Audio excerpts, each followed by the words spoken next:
ये इधर बांग्लादेश के साथ सीरीज खत्म हुई है, उधर फखर जमान सही हो गया, मतलब सेहजाब हो गया है और एबटाबाद रीजन के लिए वो अवेलेबल हो गया है नेशनल T20 कप खेलने के लिए।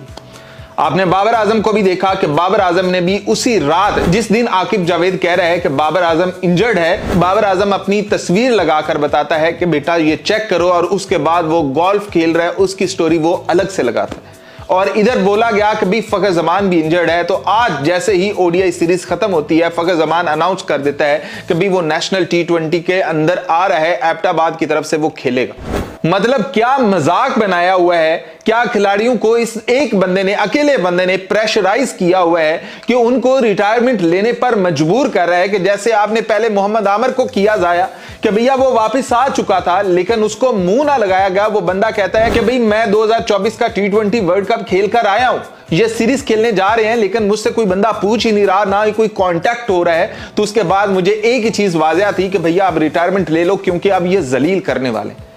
तो पहले मोहम्मद आमिर हो गया, पता नहीं कितने ही प्लेयर इसी तरह से जाया कर दिए जो कि पाकिस्तानी टीम में ना आ सके, वो दूसरे ममालिक में जाते हैं कि वहां जाकर खेलें। आज बाबर आजम, और ये अभी जो खबर आई है कि फखर जमान बिल्कुल सेहजाब हो गया। मतलब ऐसा क्या जादू हुआ है कि जैसे ही ओडीआई सीरीज खत्म होती है वो एकदम से सेहजाब हो जाता है। और आकिब जावेद के अल्फाज हैं कि भैया वो जो T20 वर्ल्ड कप खेल रहा था ना, उसके दरमियान में ही वो इंजर्ड हो गया था। हालांकि सहाफियों ने पूछा कि सर वहां पर इतने कैमरास लगे हुए थे, हमने तो कहीं नहीं देखा कि वो लैग कर रहे हों, गिर रहे हों, इंजरी उनकी नजर आ रही हो, सिर्फ आपको ही आई है। उसके बाद वो बंदा कहता है कि हमने मेडिकल पैनल बैठाया हुआ है और वो इसकी तफ्तीश कर रहा है।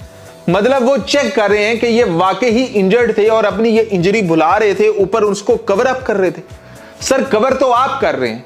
आप अपना हुक्म चलाने के लिए कि मैं जिसको चाहूं टीम में रख सकता हूं, जिसको चाहूं मैं सिलेक्शन कर सकता हूं, ये करने के लिए आप बर्बाद कर रहे हैं।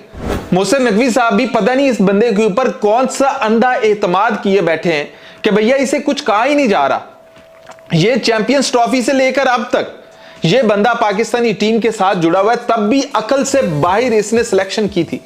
कि जहां पर बाकी टीम यहां पर स्पिनर्स लेकर आ रहे थे, ये बंदा फास्ट बॉलर्स के साथ चैंपियंस ट्रॉफी खेलने चला गया। जब पूछा गया कि भैया क्यों, बाकी तो स्पिनर लेकर आ गए, तो इसने कहा कि भाई वो उनकी प्लानिंग है, ये हमारी प्लानिंग है, आप हमारी प्लानिंग देखें। और हमारी प्लानिंग क्या होती है कि हम पहले ही राउंड से बाहर हो जाते हैं। तो अब भी सर इन्हीं की ही प्लानिंग चल रही है कि बाबर आजम को बाहर कर दिया, फखर जमान को बाहर कर दिया कि ठीक है, साइम का समझ आता है कि वो इतने अरसे से आउट ऑफ फॉर्म है, उसे ब्रेक चाहिए होगी,